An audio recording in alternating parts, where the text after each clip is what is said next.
127 hours. Is that a lot or a little? On the scale of an entire human life, it's a grain of sand, a statistical error. But what if those 7,620 minutes turn into endless torment? What if every moment of those hours is filled with the expectation of death?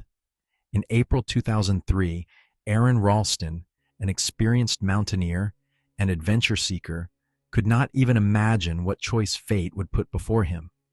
5 days later, he would have to take a cheap, dull Chinese pocket knife in his hands and start cutting his own flesh so as not to die of thirst in a stone trap. This is a story about the limits of human capability, one that's hard to believe, even knowing it's true. You're on the Still Here channel.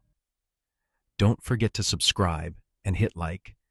It helps us tell stories of survival. The story begins sunny and carefree. Day 1. Saturday. We are transported to the state of Utah, closer to the town of Moab.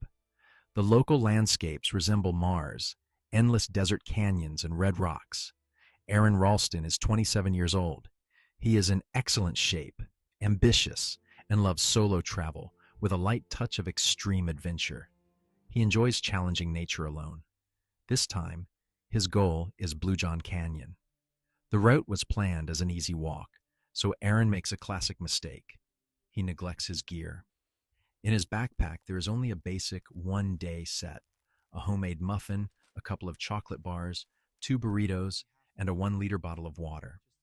As for equipment, ropes, carabiners, a flashlight, a player with his favorite music, a simple point-and-shoot camera, a video camera, and that very ill-fated multi-tool, a cheap knockoff of a famous brand bought at a sale. Remember this knife. It will play a key role in our story. The car is left at the start of the trail. Civilization is at least 25 kilometers away, 13 of which he has already covered by bicycle, leaving it behind as well. Now he is completely alone in the middle of a stone desert. The blistering Utah sun is unforgiving, and eventually, Aron decides to descend into the depths of the canyon. Down there, he hopes for shade, cool air, and the kind of breathtaking views that stay with you forever.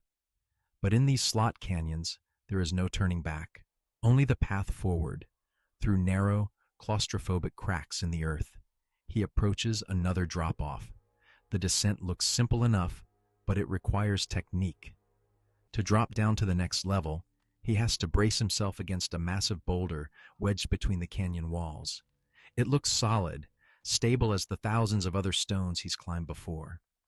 Aron grabs the rock and shifts his weight, preparing to jump, and in that split second, time slows down.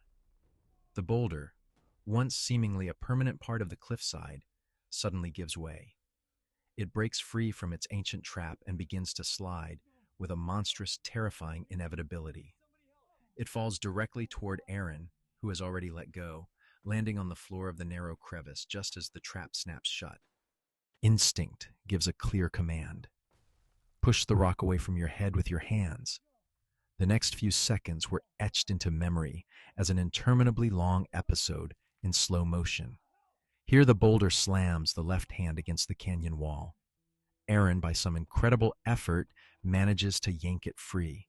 Ricocheting off the wall, the rock strikes the right hand at the wrist and securely pins it between itself and the wall.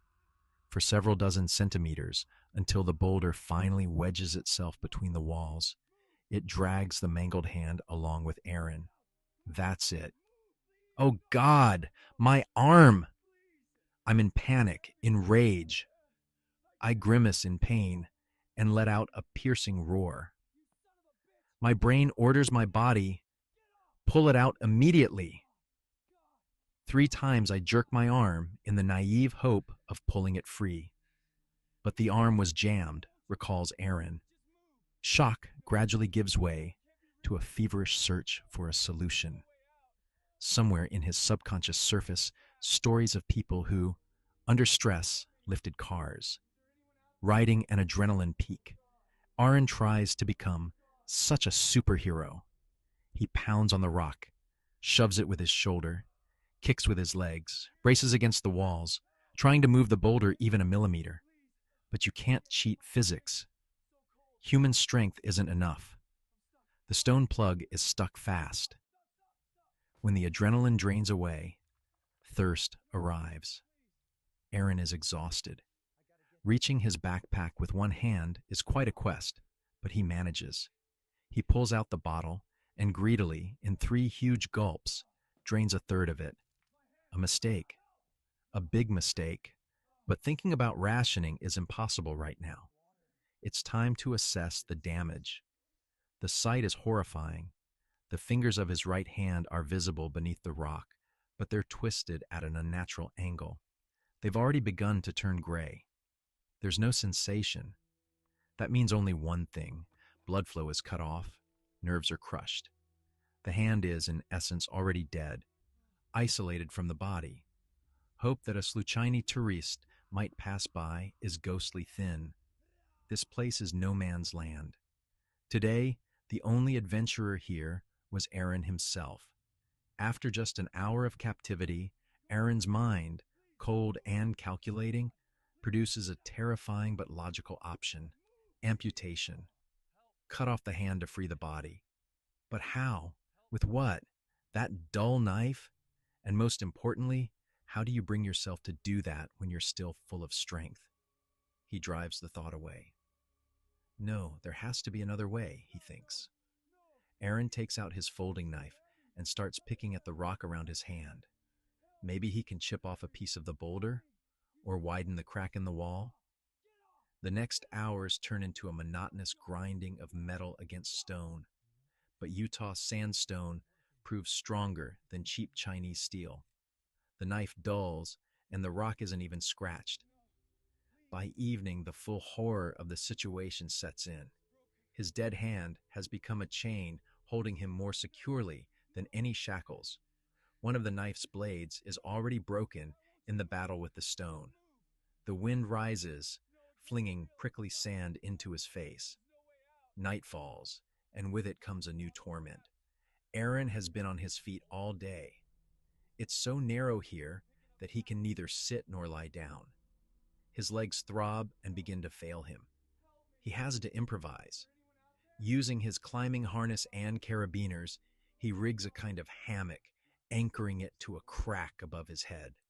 This lets him hang and give his legs a breather. But not for long. The straps bite into his body, compress his veins, his legs go numb. Thus pass the first 24 hours. In an endless cycle, attempts to hack at the rock, fighting the cold, and changing position so as not to lose sensation in his legs as well. In Aron's head, one thought keeps pounding. There's no chance of surviving until Friday, when they might start looking for me. None. By Sunday, I'll already have turned into a dried-up mummy in this stone coffin. Sunday, day 2. With the first beam of sunlight slipping down the narrow walls of Blue John Canyon, something unexpected returns. Hope. This has to work out. His parents will notice he's missing. They'll get worried. They'll start making calls. They'll contact the police. Someone will check his bank transactions, track where he's been, find his car, and after that, it's just a matter of time. But almost as quickly as hope rises, logic crushes it. Even if the search begins today, the real chance of anyone finding him won't come until Friday. And today is only Sunday. Ahead of him, days. And he has half a liter of water left. Aron knows exactly what dehydration does. First weakness, then kidney failure. If his body holds out, maybe his heart gives up later. His mind drifts to strange thoughts. It would be easier to freeze. Easier to drown in a flash flood. Quick, sudden. But Blue John Canyon isn't cold enough to kill him overnight. And it's too dry for a flood. Out here, death takes its time. He pushes the thoughts away. A new day means a new idea.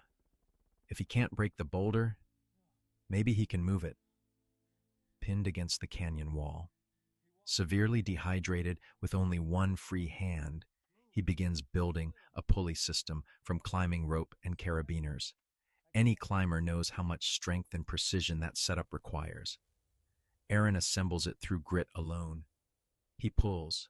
The rock doesn't move, not even a fraction of an inch. The system is too weak, and so is he. For the first time since the accident, he truly loses control. Help! The scream tears through the canyon. It echoes back at him, distorted, hollow, useless. No one answers. The silence is worse than the scream. Shaken by his own panic, he forces himself to calm down. He makes a rule.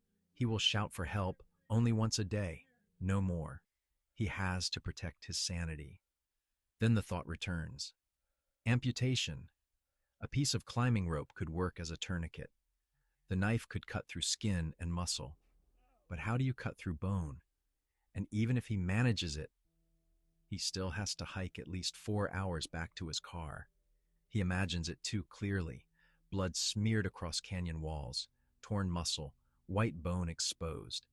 The vision makes him nauseous. He places the knife back on the rock. Not yet. Anger follows. Why ration the water? Why stretch out the suffering? Maybe it would be easier to end it now, to open a vein and let this canyon take him, to escape the cursed rock, the cursed wind, the endless darkness that waits every night. But by midday, something shifts. Breaking the boulder is impossible. Moving it is impossible. Rescue is no longer something he can force, only something he can outlast. If there's any chance at all, he has to survive long enough to meet it. Conserve heat. Control every sip of water. Control his thoughts. Survival isn't about strength anymore, it's about discipline. He goes through his backpack again, looking for anything useful, anything at all. And then he sees it, the video camera. If no one comes, there will at least be a record.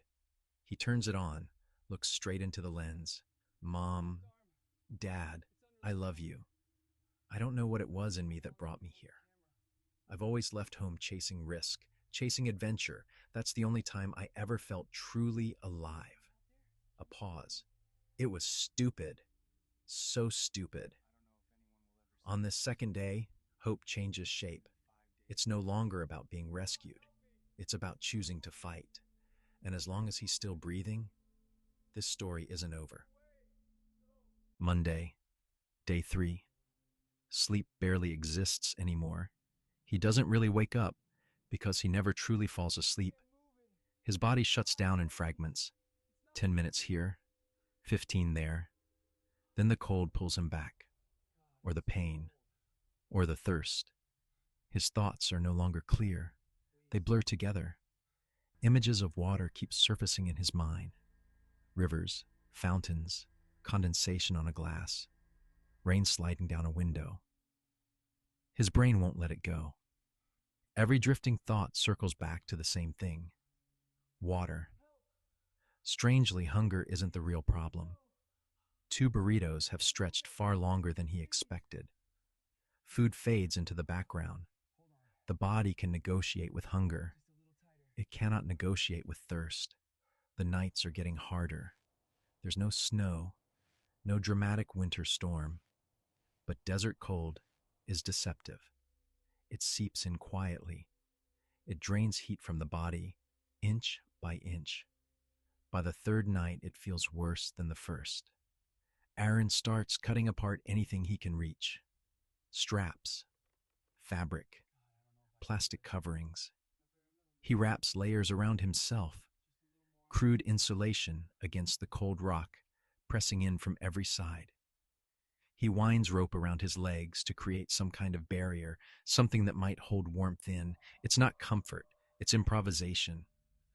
But rest never comes. His legs cramp every 15 or 20 minutes. The rope loosens. He has to fix it again, and again, and again. The tremors grow stronger. His jaw shakes uncontrollably. His teeth chatter so violently it feels like they might crack. By morning, He's more exhausted than when the night began. Then comes the water. He lifts the bottle carefully. One sip, that's all. Every instinct tells him to drink it all, to empty it, to feel relief, even if it only lasts a few minutes. But he forces himself to stop. Survival now is discipline, not strength, not hope, discipline. To keep his body from shutting down completely, he resumes scraping at the rock with his knife. The blade is dull, the stone is unforgiving. It barely leaves a mark, but the action gives structure. Adjust the rope, scrape the rock, rest, repeat. A ritual against chaos. The real battle, though, is in his head. There is nothing to distract him. No sound except wind slipping through the canyon above. No change in scenery, no conversation, no movement, just stone. His mind starts filling the silence. He imagines co-workers noticing he hasn't shown up. Someone trying to call him. Friends leaving voicemails. Maybe by now people are worried. Maybe someone has reported him missing. He tries to measure time. 2 days ago, life was normal, easy, controlled. The last 40 hours, no real sleep, growing dehydration, flashes of confusion at the edge of his awareness. And then the thought comes back. Stronger this time. Maybe it's time to consider it seriously. He prepares an improvised tourniquet below his elbow, tightens it carefully, tests it. His movements are slower now, more deliberate.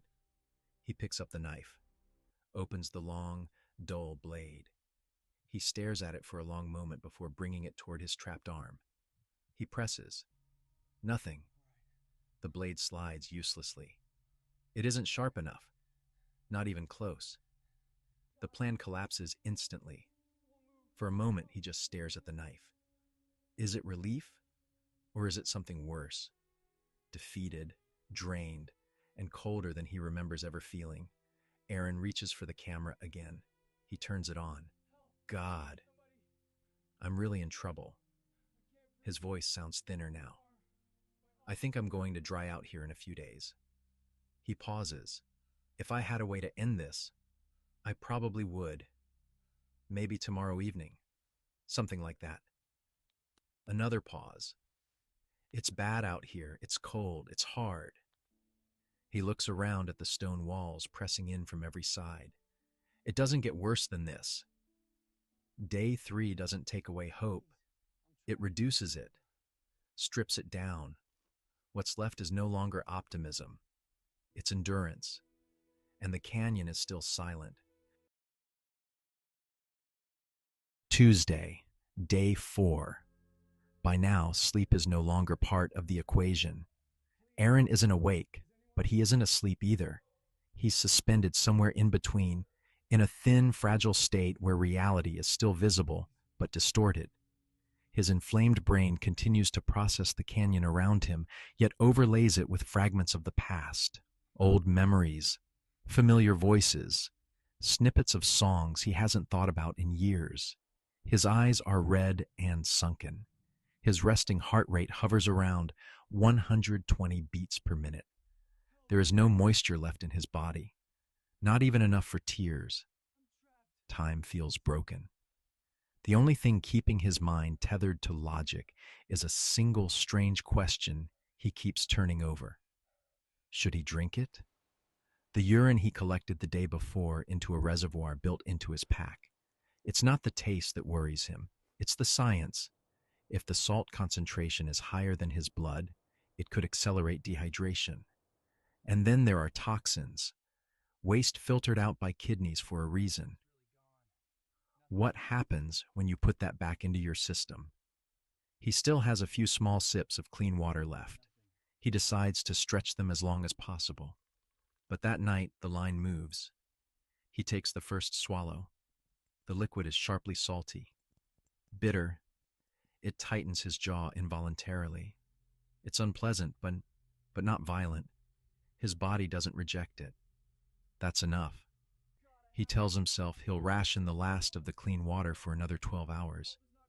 After that, decisions will get harder. He calls out again. A weaker help this time. No answer. The canyon absorbs the sound without response, and something inside him begins to fracture. Even if someone finds him now, the problems don't disappear. How do they move the rock? How long before he reaches a hospital? How much damage has already been done? Then comes a sudden clarity. Not panic, not emotion, just a cold, sharp realization. You're dying. The thought lands without drama. And something shifts. He grabs the knife. There is no longer hesitation, no longer debate. He drives the blade into his right forearm. There is shock, but not the overwhelming pain he once imagined. His body is too depleted, too numb. He feels pressure, resistance, a dry scraping sensation as metal meets something harder beneath. The blade isn't designed for this. There's less blood than he expected. The real obstacle is no longer skin, it's bone. He stops, pulls the knife free, breathing fast now, not from fear, but from exertion. He grabs the water bottle and drains every last remaining drop. No more rationing, no more tomorrow planning. Then the last piece of burrito. He even licks the inside of the chocolate wrapper for traces of sugar. That's it. No food, no water, only urine. The attempt at amputation has progressed, but freedom is still distant. He picks up the camera again. His voice is weaker now. Mom, Dad, I really do love you. He pauses. I just want you to know everything we did together. It was beautiful. I just didn't appreciate it the way I should have. His breathing trembles slightly. I'm so sorry. A long silence. I love you. I'll always be with you. By day 4, hope isn't something he feels. It's something he performs, because if he stops acting like he's still here, the canyon wins. Wednesday, day 5. Aron is done playing surgeon. He tried. He gave it everything he had. The knife wasn't enough. His body wasn't strong enough. The math didn't work. There are no more plans left. That night, the hallucinations stop hovering at the edges. They arrive completely. He drifts through a strange red tunnel, organic, pulsing, almost alive. Pale faces appear along its walls. Not threatening, just watching, smiling. Then he's above the canyon, floating, looking down at a thin figure trapped beneath a rock, detached, calm, as if the body below no longer belongs to him. Water returns again, but now as memory. Not thirst, memory. An 8-year-old boy opening a refrigerator at his grandparents' house, pulling out a 2-liter bottle, the sound of carbonation, the weight of it in his hands. 12 years old, late summer, hay fields, dust in the air. A red and white thermos filled with iced tea, cold, sweet, simple. Why is his brain digging this far back? Where are these images stored? There is no strength left for fear. No strength left for strategy. Only drifting. The hallucinations are easier than the canyon. In them, he sees friends, conversations, rooms filled with light. There is no boulder. There is no thirst. There is no stone. Dawn. 96 hours without sleep. 25 hours without water. His body feels hollow. The day unfolds in fragments. Between waves of delirium, Aron tries to think of solutions. Ridiculous ones. What if he chips away at the boulder with smaller rocks? What if brute force works if he just refuses to stop? He picks up a stone, taps the boulder. The sound is small, pointless, but it's movement. The rest of the day dissolves. He understands something by late afternoon. The coming night will likely be his last. And strangely, that thought brings calm. No more rationing. No more calculations. No more internal debates. Just the end of effort. He takes his knife and scratches into the canyon wall. His name, his date of birth, and a date he believes will be the last one attached to it. April 30th, 2003. The letters are uneven, but they are real. He turns on the camera again. His voice is slower now. I'm hanging on, but everything feels like it's moving slower and slower. He pauses. So one more time, I love you all. His breathing shallow. Bring love into the world. Make your lives beautiful. In my memory. A long silence. That would be the greatest gift. The light fades, and for the first time since the accident, he feels something close to peace. Not hope, not confidence, just acceptance. The canyon grows darker, but he is still here. Day 6. The break. Thursday. Aron wakes up. That alone feels unreal. He slept. For the first time in nearly 6 days, he actually slept, and he dreamed. In the dream, he was home, older, missing his right hand, and beside him stood a small boy, 3 years old, his son, a child not yet born. The dream isn't dark. It isn't frightening. It's clear. When Aron opens his eyes, something inside him has shifted. Not hope, not desperation, clarity.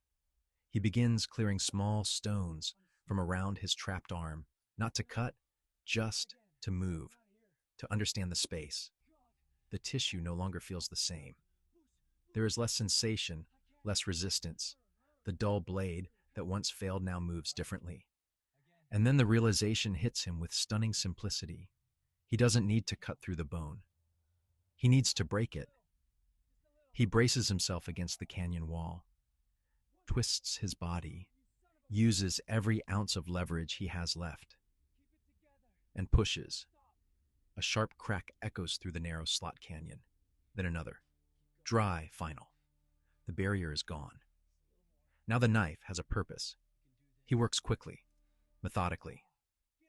There is pain, real pain, when sensation floods back through what remains of his arm, but adrenaline is louder, stronger. For the first time since the boulder fell, there is forward motion. At 11:32 a.m., May 1st, 2003, Aron Ralston is free. He stands, unsteady, shaking, but standing. He looks back once, at the rock that nearly ended his life. Then he turns away. 13 kilometers to his truck. No water. Massive blood loss. One arm, climbing out of the canyon alone. On paper, the odds are nearly zero. But survival isn't paper. It's will. He rappels down a 65-foot drop one-handed. He stumbles through the desert. After nearly 10 kilometers, he sees them. Hikers. Human voices. They give him water. They call for help.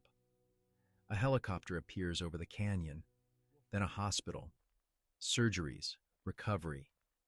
Years later, Aron returns to Blue John Canyon, not as a victim, but as a survivor. On May 1st, 2003, at 11:32 a.m., the word freedom changed for him forever. He once said, "It was the most powerful feeling of my life. I was afraid I might explode from the shock and the joy of it." He lost his arm, but he kept his life, and years later, he would hold that son from his dream in his arms, still here. Some people call it luck, some call it madness, some call it destiny. But survival often comes down to one decision, made in a moment when no one is watching, when there is no applause, no audience, no guarantee, just you. And whether you're willing to do what it takes. If this story moved you, leave a like, subscribe to the channel Still Here, because there are more stories of people who face the impossible and are still here to tell it. See you in the next one.